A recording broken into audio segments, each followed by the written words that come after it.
Have you ever heard people in a conversation or a debate throw out terms like strawman, ad hominem, or red herring? And you're thinking, man, these people are so smart because I have absolutely no idea what they're talking about. Well, in this video, I want to go over 10 common logical fallacies and explain them using my favorite pastime, luxury shopping. So let's go. Hello and welcome to A Briefcase of Luxury. For those of you who are returning, welcome back. And for those of you who are new, welcome. On this channel, I love to combine my day job as a business professor with my love for all things luxury to bring you what I hope is educational yet entertaining content on what it means to be an informed consumer. Now, I primarily study and teach business decision making. Why do we make the decisions we make? And how do we justify these decisions to others and even to ourselves? And as a professor, I do get somewhat disheartened that the majority of my students have never taken a philosophy or a class on formal logic, which means they've never really learned about proper problem-solving processes.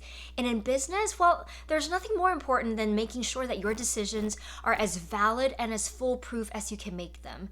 Because if you aren't able to question and test the validity of your own logic, well, it makes it a lot easier for someone else to come along and point out your own logical shortcomings, tearing those down and leaving you defenseless.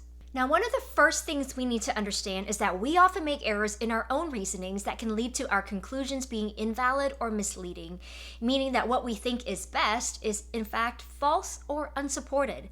Now, sometimes people do this on purpose to be manipulative or deceptive. I mean, just think marketing campaigns in general, right? They sell an idea that doing A will lead to B. Buy this product and your life will change. You'll finally be the person you want to be. You'll finally be happy.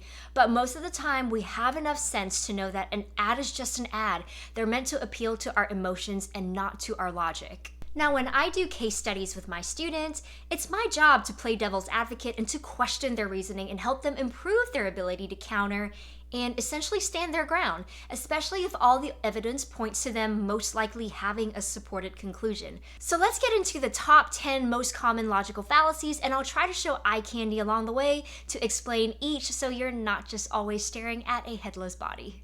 So to help explain our first logical fallacy, I have my Chanel wallet on chain, and I have two bags here from Prada. They're a Reed nylon bucket bag, as well as this little Prada pouch that I picked up from the Prada outlet. So the very first logical fallacy I want to talk about is called the ad hominem fallacy. And ad hominem in Latin is for to the person. So this fallacy occurs when someone attacks the character or personal traits of the person making an argument rather than addressing the argument itself. It's like dismissing the opinions of someone because you don't like how they look or how they talk. And I apologize in advance if this hits a nerve with some of you, but it could also be dismissing the opinions of someone because you don't agree with their religion or the way they vote, instead of evaluating their opinions themselves. For instance, do you personally believe that, say, an inventor or a designer's personal life or beliefs have any bearings on their designs? Now, some could argue that in one of my previous videos, I was putting forth ad hominem fallacies by asking if there are those of you who would choose not to buy a product if the company's owners or the company itself had opposing ideologies or beliefs according to what you believe. Now, that's not entirely an ad hominem fallacy because my main talking point in that video wasn't to make the case that it does matter. So a more concrete example could go like this. I think Chanel makes a great wallet on chain. I disagree because Coco was a Nazi. Or we have scenario number 2. I'm such a fan of Prada's nylon bags. Wow, how can you even support Prada? I thought you were anti-communist. You do know that Musha Prada, who basically invented the nylon bag for Prada, was a member of the Italian Communist Party, right? So unless these beliefs and ideals directly tie into the bags themselves, and we were directly discussing whether or not these are good bags, then that would be considered an ad hominem fallacy. To help introduce our second logical fallacy, I have my Birkin 35 in raisin, in Palladium hardware. So the second logical fallacy I want to talk about is called appeal to authority. Now this I've mentioned before because I've used appeal to authority in plenty of videos, but this only is a fallacy when someone relies on the opinion or endorsement of an authority figure rather than presenting evidence or logical reasoning to support the argument itself. So this one can be a tricky one because on one hand, we do want to trust experts and their opinions because we assume they know more than we do. But to take their word as the truth is essentially a type of fallacy. In this case, it's like buying a product just because 9 out of 10 dentists say you should buy it, or an influencer says you should buy it without you personally verifying if it's actually suitable for your needs and preferences.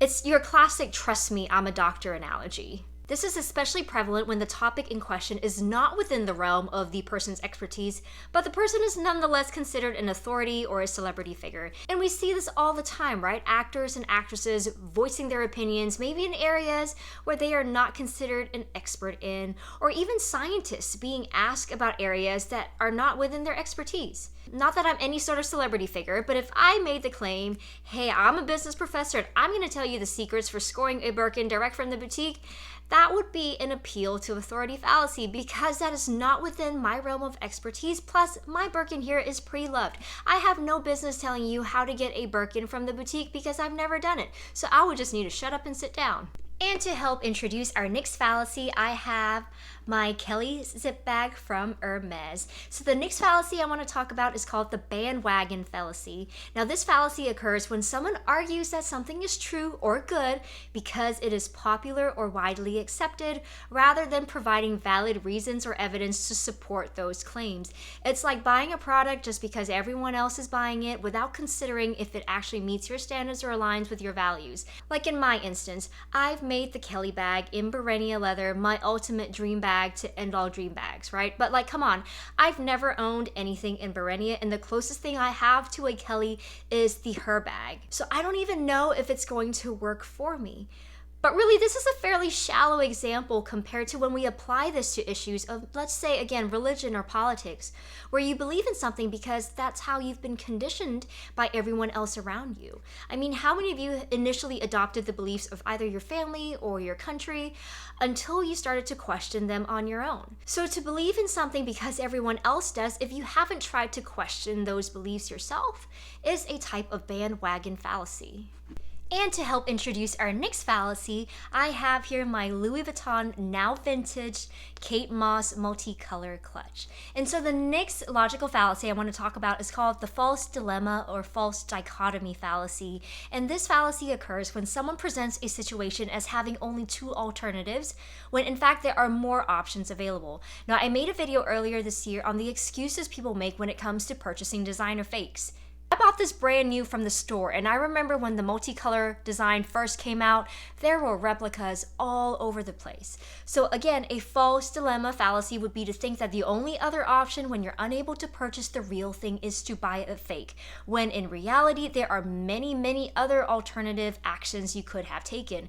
You could have rented the real thing, you could have bought it pre-loved, or you could have chosen not to buy it at all and bought an alternative brand. So there are alternatives that exist. So to say that your only other option is to buy a fake would be a false dichotomy or a false dilemma. I'm going to bring back out the Chanel wallet on chain to help introduce the next fallacy, which is the hasty generalization fallacy. And this fallacy occurs when someone draws a conclusion based on insufficient evidence. It's like assuming that having one bad customer experience with one sour essay or one purchase with quality issues suggests that all future experiences or purchases will be equally bad. Now, this one is also tricky as well, because at what point is the evidence considered sufficient? And thankfully, with the power of social media, we can verify with others to get closer to sufficiency when it comes to evidence. For instance, I think by now Chanel's quality issues are fairly sufficient. In my case, I haven't experienced any quality issues personally with Chanel because I only have this one Chanel item. In my experience with it and my experience at the Chanel boutique were both fantastic. So for me to say, based on my one bag and the one essay I worked with, that all Chanel bags and all Chanel essays are fantastic would be a type of hasty generalization. And to introduce our sixth logical fallacy, I have here my Picotin 18 in noir in palladium hardware. Now, the next fallacy I want to talk about is called the post hoc fallacy, and this occurs when someone assumes that one event causes another event just because it happened after. So, if you've ever heard of the phrase correlation, not causality, it's the same thing. Just because two variables are correlated and because one occurs after another does not mean the first variable led to the second one occurring. I mean, for instance, when it comes to Hermes, we always hedge our bets, right? We talk about a pre-spend strategy, shopping from different categories, yet we all know that there are other factors involved when it comes to being offered a quota bag, for instance. Although I know this one is an iffy one because officially Hermes would never admit to a pay-to-play strategy, although again, with the power of social media, we all notice certain patterns that have come a long way to debunking how do you actually score bags from the boutique. A post hoc fallacy example would be to say, hey, I got my Picotin here because I bought a pair of Kelly Day sneakers, so you too should run out and buy those sneakers if you want a Picotin as well. To help introduce our next fallacy, I have here my YSL Uptown clutch in navy with gold hardware. So the seventh fallacy I want to talk about is called the red herring fallacy, and this is one of my favorites. It's a fallacy that occurs when someone introduces an irrelevant or misleading topic to divert attention away from the main issue. Executives, politicians are just masters of diverting attention. Again, in one of my recent videos on the Balenciaga controversies, a viewer commented that the exploitation of children versus animal rights is not the same thing. And you know what? They are absolutely right. This is related to the 10th and final logical fallacy, so we'll go over this in more detail. But in short, introducing other and all forms of questionable business ethics or behaviors does not address the issue of Balenciaga's controversy. So, to divert attention to the fact that Kering also owns YSL, Gucci, and a bunch of other brands would also be considered a type of red herring fallacy if the end goal was to discuss Balenciaga's wrongdoings. And to introduce our eighth fallacy, I have here my Coach Kip Turnlock bag in black glove tanned leather. And so the next fallacy I want to talk about is called the slippery slope fallacy, and this occurs when someone argues that a certain action or event will lead to a series of catastrophic consequences without providing evidence or logic to support their claim. I think we see this a lot with FOMO, right? Where we are led to believe that if we don't buy a certain product, we will suffer, we will be unhappy, we will miss out on an investment opportunity without providing evidence that this product is the key that holds all the difference. So if I don't buy this bag, I will never be happy. Or if I don't buy this vase or piece of home furniture offered by my Hermes essay, they will never offer me a quota bag. Or if I start buying Coach, I'll eventually end up spending all my money at Hermes and I'll go broke, I'll lose my house, I'll lose my family, etc. To help introduce our ninth logical fallacy, I have here my Giorgio Armani La Prima bag in the size small in the Palmolato leather in black with gold embossing. So the ninth logical fallacy I want to talk about is called the strawman fallacy, and this is another one of my favorites. We also hear this one quite often. Now, the strawman fallacy occurs when someone misrepresents or exaggerates their opponent's arguments in order to make it easier to attack or refute. The best example I can think of right this moment that ties into my bags is when I was at the Armani store debating whether I wanted to buy this La Prima bag to add to my collection. My husband brought up the fact that I had already spent quite a bit of money earlier that day. Now, in this case, instead of him addressing the La Prima bag itself, you could argue that my husband created a straw man argument because I wasn't referring to my previous spending, only that I wanted to know whether or not he thought this bag would fit into my curated collection. And last but not least, to introduce our last logical fallacy, I have here my Gucci bum bag in the interlocking GG design in brown, and I believe this is now the smaller size. They have since come out with a larger size. But the very last fallacy I want to talk about is called the tu quoque fallacy, and that translates from Latin into basically you too. And it's a type of appeal to hypocrisy. This fallacy occurs when someone defends their own wrongdoing or mistake by pointing out that their opponents do the same or worse. So you can see how this can be coupled with a red herring fallacy and some of the other ones as well. Now, for instance, if Balenciaga admitted to their mistakes but then turned around and argued that this is a problem rampant for the entire industry, then that's a type of appeal to hypocrisy where they are exposing others instead of addressing the concerns people have about what they did. So you could argue that my video could be interpreted as a type of tu quoque fallacy, since I do point out that other companies have made equally bad mistakes.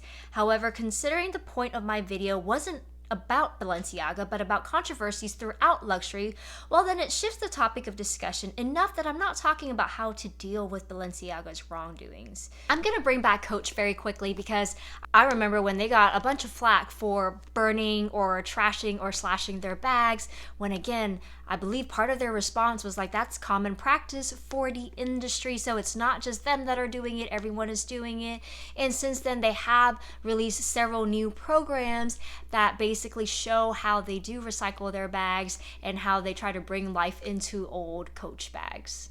Now, before I sign off, the beauty about logical fallacies is that the more that we recognize them, the more we can sharpen our own thoughts and conclusions and truly understand our own biases. But there we go. Those are our 10 top logical fallacies that I think everyone should know or at least be somewhat acquainted with. I hope you found this content informational, and if you did, please don't forget to like, subscribe, and hit the notification bell. Class dismissed, and I'll see you next time.